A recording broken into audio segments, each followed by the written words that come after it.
Ceux qui sont pas congolais, il faut tous dire comme il à comprendre que le peuple a souverain, le peuple gagne. Et il nous a promis.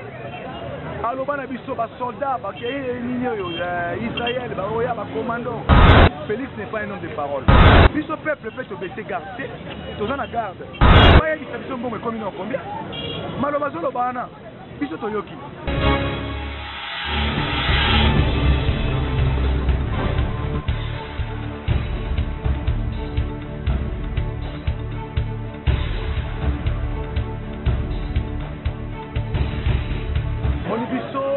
Congolais, il faut que tu aies un discours politique et belé.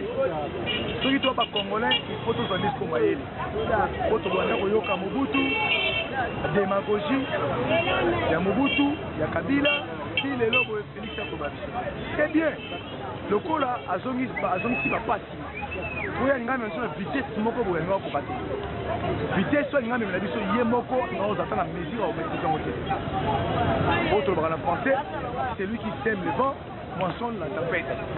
Donc, Lenga Zalouana, à comprendre que le peuple a souverain, le peuple gagne. Mais s'il est malobate, Félix a promis de comme les malobats. Et il nous a promis.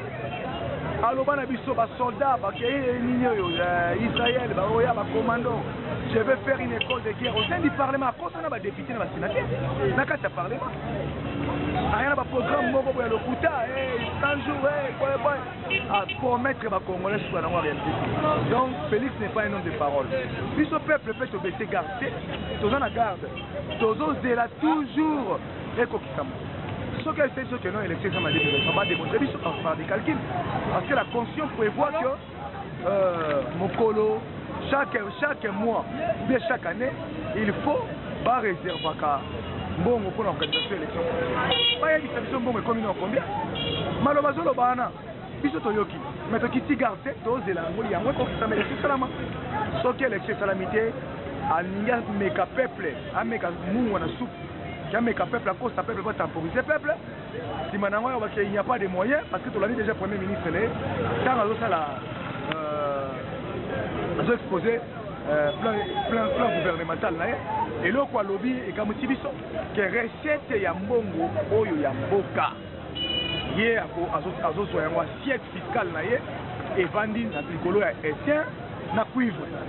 Et papa, quand on lobby déjà bon, c'est que production est à zéro. On ne va pas créer des richesses, taxes et l'important c'est. Donc hier au télé, oui frère, tu papa, pas j'ai zaté. Bisoto cause de la élection salam. C'est la salamité de Konanga, n'est pas biso. Le peuple gagne et gagne toujours. Et le monde a hausse des prix, tout cela c'est dit à quoi? Mais yo pour y ba yo za journaliste d'investigation pour y ba malade. Et hausse des prix, c'est par rapport à quoi? Le Congo ne produit rien, premièrement. D'aider monnaie étrangère au $, et ça vraiment été dans quatre. On ne produit rien. Chilombo a préféré qu'elle soit la planche à billets. Ah, on attend ma 100 jours à couvrir ma planche à billets. À couvrir ma 100 jours par planche à billets. Alors, quand on a ça, il y a qui va conséquence dans votre équipe. Et qu'on rattraper, il y aura hausse des prix. Il y aura hausse de la monnaie étrangère dans le marché. Donc, il y a moins de ça, la conséquence, il y a place à billets. Oh, bah, ça là qui wana. Donc, tant que bandi ko sala, makambu na bango, baza na ba technocrate, l'économie c'est quatre na bango baza te. Et Chilombo, ndenge azali wana, a ko sala le comment te pour banda koti, nous a attiré que peuple d'abord. Mais jusqu'à ce moment là, il y a un peuple. Yo produit ma sangote. Au produire le comment te. Nous se faut que tu banda. Mais pas ko imposer au prix. Pas bateau bateau mais on imposer au prix. C'est que il faut produire yo beaucoup. On devait avoir ces moments fermés. On devait avoir ces moments bilanga, étant, biloko belé, étant bien miné l'implantation. Mais juste là tout le monde. Lorsque ta photo soit soukali, il faut que tu libana par les billets angola na loup. Lorsqu'il faut photo soit poisson, il faut que tu par Namibie. Ce n'est pas normal. Ton zara la c'est plus le marché. Lelo toi n'est qu'à état de droit. Ba Congomani baza kolanda yo, ba yebi bien bakanga nani. Vital Kamerhe lelo o azala ministre EPC bakangi état de droit eza ya solo ou bien eza lokuta po batebele baboya yango momoni teke état de zozo continuer sala musala malamu papa état de droit ozolo badanga wana à moins que ozala congolais te bon mpona makambo ezolo ekati na kati ya mboka na biso papa il faut yeba bato nyonso bakanga na Kamerhe bazala c'est un procès politique. Depuis le début, le procès Kamerhe, ce procès est politique. Parce que les Congolais, que procès est politique, procès est politique. Les Congolais ne veulent pas comprendre. Procès à Kamerhe est un procès politique. Tangu, bakanga batuse bakanga na Kamerhe. Batika bon to batika bon. Batiki bango. Les lois de Samagambo état de droit. Alors qu'il y a arrivé à la vidéo où Kagame a marqué la forme et Kamerhe avait raison. Il faut pas bandir la procès parce que c'est pas du manabolo. Et c'est une façon il y a endormi peuple quand ils ont pris l'argent du Congo. Par l'accepte et là on a une photo de Tomboka. Bakamati bazumbo mboka balié, baye na TV bala façon de théâtre. Ça n'est tolie binombo. Et peuple congolais avant de remettre ma boka au Kébla. Kamerhe à Kota Boloko. Kamerhe à Kota Boloko c'est une prison fantôme. Kamerhe à la Boloko. Kamerhe à la vie normale Libanda. Asa Boloko. Asa Boloko. Dédé. Batu nyonso bakanga na ye na Kamerhe baza Libanda. État de droit yango. Obi Willy Bakonga bakangi na sekio makasi na. Willy Bakonga bakangi ye. Obi Willy Bakonga zana. Willy Bakonga est sénateur d'abord. Kata Congo. Aza ministre, azaki ex-ministre pour gouverner bimi installé. Vous comprenez? Alors, la qualité de sénateur, yo yebi mibeko. Boba kanga mutu, ala pe député. Boba kanga mutu. O aza ba humilité. Qu'est-ce qu'il faut faire? Faut pas lever. Bata IDPS bakangi Willy Bakonga batina boloko ni. Willy Bakonga bakangi été. Willy Bakonga a une triple nationalité. Il est à la fois français, américain, congolais. Ce sont des choses à dire. Comment Congo a une capacité à nommer une triple nationalité à la force féminine et féminine. Sénateur, député, ministre. C'est anormal. Willy Bakonga à Brazzaville, les États-Unis d'Amérique est déclaré clairement sur Willy Bakonga. Non, c'est un sujet américain et tout selon la constitution américaine, tout sujet américain à 100 par an dans les États-Unis d'Amérique.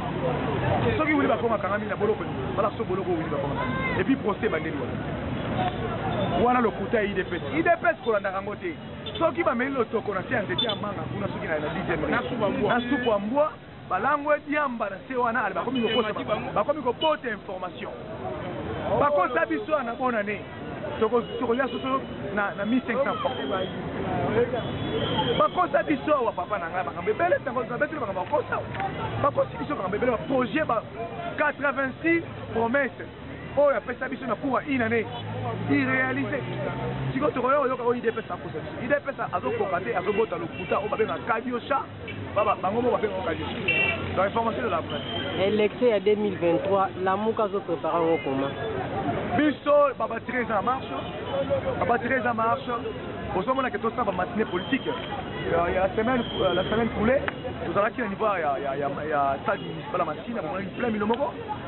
Bien avant cela, nous avons sous le terrain na Moamba et tout ce qui est de Lukunga, tout ce qui est de Kaluka, tout ce qui est de Tambola, pardon, district par district.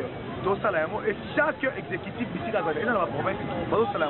Nous avons le roi de Jean-Baptiste Kassekwa, la négociation nouvelle là, nous avons travaillé. Élection, oh, les Oya, c'est une élection facile. Pourquoi? Nous avons évité l'élection facile. Il y a la tricherie. La affinité familiale, la institution pour la élection. Élection facile, papa. Qu'est-ce que Tilombo va dire à la population en termes de campagne électorale?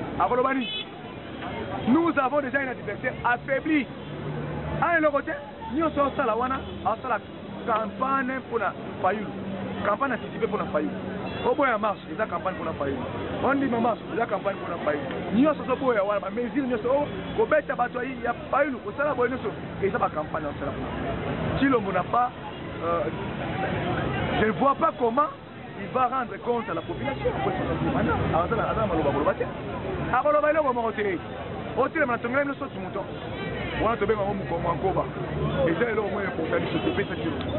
donc eloko ayi c'est ça gratuit l'enseignement de quoi na mai déjà kala ebunga état de droit ezalaka te miyibi bamwana baofi basa libanda oyesangani le peuple d'abord wapi bilanga ya peuple eza donc moyen yela biso bapromesse eza lisusu te tant de promesses aoyela biso moyen yela biso eza te donc avant la promesse élection d'élection facile tokobeta est-ce que nouvelle lana eside bazalaka ensemble papa nouvelle là eside ce sont des camarades des jumeaux oyo bazotambola sikbafale bango batie vie politique na bango na valeur faut tosunga peuple à travers les valeurs lokola bavaleur na biso ezobalana lokola bavaleur na biso ezobalana yango wana tozosangana toza na bango ensemble e tokokabwana te mpo mapasa atako bamimi na mokili matata ezali bakotikala kokabwana te mpo bauti libumboko bauti libumu bozalaki 4 mibale balongwe bobotama 4 na minute botika mibale est-ce que yo moni te ke ce sont des voleurs yo bengi na mapasa bozala bobotami 4 mapasa botikali 2 yo kabondeko nanga mapasa parce que tokokani du point de vue comportemental de comprendre du point de vue de se faire comprendre du point de vue comportemental qui est tokali ba mapasa ba valeur obiso tolingi décider alingi yango wana nouvelle mpe azolinga yango mapasa wana ba wana nyonso moni ce sont des voleurs. Est-ce que vous remarquez que moi, ma bête n'a pas décidé na nouvelle là, on va benda na qui? Non, ce n'est que la jalousie, papa. La jalousie. Bango ba mona ikarake, fayulu ako mataka likolo. Bango pe, bakoma ki, komona ke situation na bango, ko baza ba cadavre politique. Baza le on sa souté. Bango baza ba wei na politique. Ata chef du quartier pamba ba kozala te. Hein? Ata chef d'avenir a kozala te. Donc, comment est la situation de faiblesse? Parce que mon ici failli la mise à battre. Chez papa dans la somme mon ici failli la mise à battre. Pas mise à battre là. Papa m'a fait ben. Parce que m'a fait ben. Pas mise à battre. Pas na capacité ya mobilisation T. MLC azarana na jeunesse T. Azarana le côté parti etika la Bongo. Parti à papa et maman et les enfants. Donc Bemba, Liliane Bemba na bana ba. Kuna na kashimelo yaki. Moïse kuza zawa na parti fana na nde Moïse azana aluka na bandi ta parti et puis na okamwa nde singa pena ke kota na parti ya Moïse mutu oyo aotika ozala candidat aotika ozala candidat bakie pa Chilombo kuna bakie pa Chilombo imposé bango attendez boya monsieur je vous donne le ministère mais vous n'allez pas travailler vous me donnez vos gars vous travaillez dans le ministère on appelle ça mais en 2023 il faut que me manga na Mukongo na inde candidat na biso par là tolobi na bango taba sangani 20 30 40 tokobeta bango il mieux fait la force yo bunande na mutazana population belé yo mutu moko mais biso to signer na peuple yo ni to signer na acteur politique pour Moïbi non biso nous avons l'alliance avec le peuple biso alliance dans le peuple dans l'acteur politique parce que acteur politique bela Congo baza batu oyo valeur baza na valeur te lelo boye auti epai tinandi bebe kosonga kuna mpona koluka baposte militaire. Exemple Bazaïba, il disait ici comme une sainte. Elle disait ici à l'Otambo, elle parlait. Peut-être qu'elle fait confiance dans le combat politique, mais où en sommes? C'est que jalousie ou comment pour appeler ce ministère, poste ministériel ou bien comment? Poste ministériel, jalousie à papa. Poste ministériel, on est à Moukwa et Karami na Mungongo. Papa na bazana Moukwa na Mungongo, ezalo kwa mutu aliengulu ayibi. Aye apakoli yo mafuta pa yo po bimaka moyibi. Papa na ngai. Na ina ne 5 mois, soyons réalistes. Na ina ne 5 mois, bazayi bango, okita ba Angelo Likolo. Baya pour bongisa environnement ya Congo sala ba foot sala ba sachet écologie ya Congo na meza mabe na ina ne 5 mois nde okoya okamati obandi ko bongo je ne crois pas papa soyons réalistes militaire ni tout soyons jalousie militaire moko toza na poste militaire moko te biso tokolinga ministère oyo ekozala simplement ministère oyo ezala simplement na respect ya ekoto sa peuple. Donc on a un ministère basé sur les valeurs. les responsables militaires de la coopération ya kimoyibi na ndenge moko bazayi banani na 5 mois au tout ça asali même ata bengi ba Angelo Gabriel Bamika awa basali ya Nzambe baya ko montrer environnement congolais et si c'est l'environnement congolais déjà pollué abana wa Gentini kutu kini bopeto pa makini emelie sikole sanga l'environnement ya Congo mobile bazayi basa abo msona ina nesi ce n'est pas normal ça eko sekisangai te eko pesangai kanda en tant que congolais en tant que citoyen congolais et en tant que résistant tango na koyoka situation ya gouvernement oyo bakokota gouvernement oyo tokobenga gouvernement ya moyibi gouvernement ya banyamulende oyo association ya ngulu ya mwasi na ngulu ya mobali bakendeki kosala bachange couleur bapesi yango kombo o Union Sacrée camarade na ngai ndeko journaliste eza pasi omoni gouvernement basali oyo ya ndeko Sama Lokonde ce sont la même gouvernement oyo ezalaki ya ndeko Koko Ilunkamba oyo amemaki biso na lokuta na bokosi akoloba ete na bokambani na ngai na kotisa situation ya est na vulgariser sur le plan de sécurité ya est na sisa na pesa bayiba kongomani social na bango kasi lelo ebotami lokuta kasi lelo na koyebisa yo ndeko na ngai lelo kende tala na est kufana mebimi pale tu na bandeko na biso ya IDPS est ekolo ya fupi yo deso kei na marché ndeko ekolo ya fufu emati susu prix ekolo ya madesu kopo ya madesu emati susu prix matungulu emati susu prix okotuna bato ya IDPS te bakokanga faci bidon faci biscuit faci brosse ainsi de suite bango batika kaka na idéologie ya kokumisa président na bango chino mais babosani keno Tshisekedi ali na charge ya bokambami ya mboka oyo tokomona oyo que ce soit na kimoyibi na ye akonfiskaki pouvoir ya peuple mais kasi nde mboka mobiba mpe Congo démocratique Congo akotala ye soki atengami si Congo ye nde tokokata ye problème ya gouvernement wana ndeko eloko moko échanger eza te ce sont des mêmes têtes c'est-à-dire tango ndeko Mende ayebisaki biso alobi ete na ye koélargir c'est élargissement nali passerelle entre Joseph Kabila na Félix Tshisekedi lelo tomoni yango bazwi kaka ndeko Bemba na ndeko Katumbi balonge gouvernement baélargir yango bapesi yango kombo oyo Union Sacrée na kati ya Union Sacrée toyoki bakopi boko investir gouvernement na kati ya Assemblée nationale boko promettre badepute $50,000 bakende na bureau ya Kester akangi bureau atie candidat akangi bureau atie candidat Kester akimi akimi badepute na maison na bazongi na Assemblée bakiti bakomi kobunda na bakiti ya Assemblée ebandi kobukana na nzoto ya badepute bango na bango c'est-à-dire na koloba ete gouvernement oyo moni ezali message to pe ali oyo vision to ali prophétie tata mokonzi ekola alobaki ete ali deuxième grossesse de Tshisekedi Tshilombo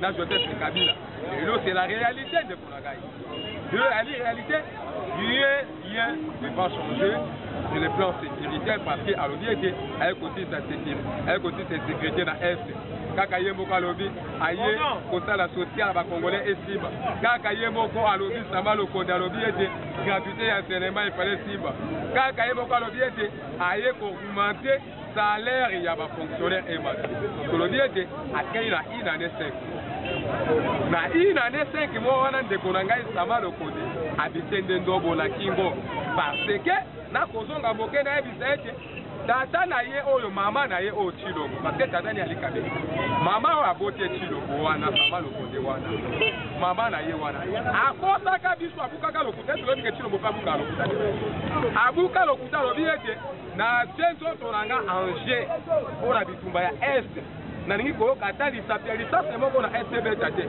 kasi Tshilombo abuka lokuta abi ete na misakrifie nzoto na ngai soki lisase bukami kuna na ese esengeli ete ngai nayeba nyonso bato na Tshisekedi nayebaka minembo etekami oyo nayebaki te babomi bato na Beni oyo nayebaki te bakati basoda partese ndeko na Uvira Masisi ekosala nga pasi ntango namoni bilili wana na Uvira na Masisi bakopere basoda balongoli teni bakati soda katikati batie lokola liyanga ya likaya batuni président na bino Tshisekedi Tshilombo Antoine abi ona yebi te ona yebaki te donc ye azali moto moko ayebaka kaka te nyonso ekoleka na mboka ayebaka babobi ambassadeur ya Italie ona yebaki te nayebi te donc ye ayebaka kaka te eloko moko eza te na gouvernement ya Tshilombo Tshisekedi Antoine c'est notre camarade.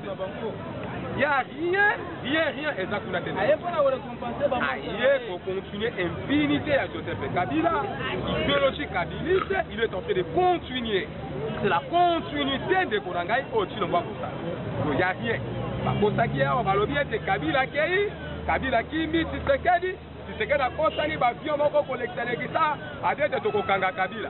Kabila Kei, by a zombie du Bachi. C'est le Kabila Tali. O Kingakati va désormais ndeko yoko kota Kingakati lelo soko tete mboju cameraman lelo lobiete Tshilombo désarmement ki abengani ba soda nyonso ya Kabila toka Kingakati soko kozwa fimbu na masoko te masoko epoli ndeko okokota te Kabila asana Kingakati ide pesa akokanga akokanga Kabila akende kokangela Kingakati tele yango te ndeko akanga Kabila tena boloko tele yango eza awa esi bakenda IDPS na lokuta na ye oya bandana yango depuis 1968 aujourd'hui et les 13 parlementaires et lui-même papa Zalaki ils ont compris. Mais le bic Azala est bloqué. Deko on songa lisusu Tshilombo Antoine Tshisekedi notre camarade qui était nalaki bloqué na bato FCC Kabila m'avait bloqué Ilukamba m'avait bloqué le premier ministre Azamuzana Sama Lokonda Utiwa Ensemble. Asa neve à Kagame. C'est un plan préparé au Kabila Pessi. Ce sont les enjeux politiques, mon frère. A Pessi de Tshisekedi Antoine imposé. A dit Telanga Sama. Asseyé. Aujourd'hui, Kabila suit intérieur. A dit Tshisekedi le Kola Yoko Ganga, Okoganga soit intérieur. A Pessi. Kabila Sikali Mazaka Nase. Défense de la Maboka. Aboka Kabila, Kino Lelo, justice, camarade de Konangai. Si le bon averti, c'est on a créé Kokota, si la Cour constitutionnelle a créé Kotian de Konaï Chambo. A Kobange élection parce que Kabila est ici à l'objectif, Ngana Kozonga la Mokoji. A Kobi Kolenga. Au Kolenga dit parce qu'elle a qui signé. Et l'autre, elle a qui signé que Yoko Sala 5 ans à Kozongi Tenga pouvoir Nanga. Car c'est là que Bélissi Tshisekedi malade à Motu et Dalili a signé des accords à la fois. À quel année Hérodi a signé la Caméra. Au 2023, il y a un dépôt les gars. Quand on a Kabila, dans 5 ans, on a continué le pouvoir. De l'eau Kabila, l'objet, on a sacrifié le Tshilombo. Nayo, Nanga, Obeg, d'autres pouvoirs, il y a Martin, pour tout ça, la nuit. Tout ça, la peine. Il y a un mois, il a quitté ça.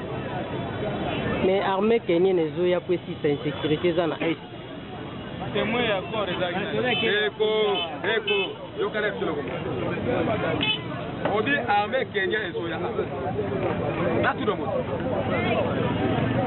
Tomona ki Tshilombo ya kiawa.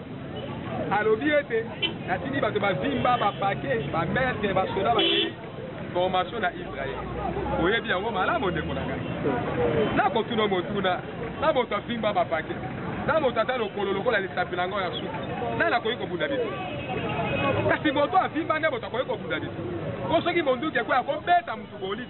Kongo moto ali lokola lisapila nga moka obunda ba bitu bani. Ye moko ero Kenya tatuna na Kenya. Il y a des massacres ndeko na ngana ouest. Il fait quoi? Moussa ina osala kuna ye ero Kenya. Na Kenya il y a rien de quoi. Awa Tshilombo veut continuer la continuité de ce parti-là. C'est-à-dire, tous ces gens-là, ce ne sont plus des Kenyans, armée Kenyans. Non, c'est l'armée rwandaise. Ils ont collaboré avec les Kenyans. Badi Manasima ya Kenya pour que Balo Baete, Bali armée Kenya. Bali, Burundais, Bali, Ougandais, Bali, Rwandais 4 na 4 wana. Et le Komoko, elle est pour changer place wana et elle est armée wana, Koyebi yango bien, bizali yambo kanabiso. Armée de ce soka na mboka na biso basonga kate. Bango so basonga kate. Okoyoka basonga kindambo, ba bisusu basikali ba kokoma ko seme ba trouble na partie est ya pays. Donc ba ko rébellion banani boye bayaka ko aider biso mais tango bitu besiri ndambo batikali ndambo bazongi. Ce sont les mêmes gens camarades. Les loba merke balodi yango clairement akomi manchela kilo bakele boye mada soka boye mabelo ko koluka ya ebanite akomi le lobi te et donc moko ku bezali armée wala biso to ki pamo akita bakolona esa ko banga deko ata ba tele armée américaine yekiti kilo bakita na pisi akita te ko liwana ende yango na yeso ka teka lokolona ende liwana ende voilà les émissions de et ça prophétie na péché mais so ka beti gaso pa lobi na ko kede kuna na chali bubulanga bo abula de. Merci mon ambo. Merci de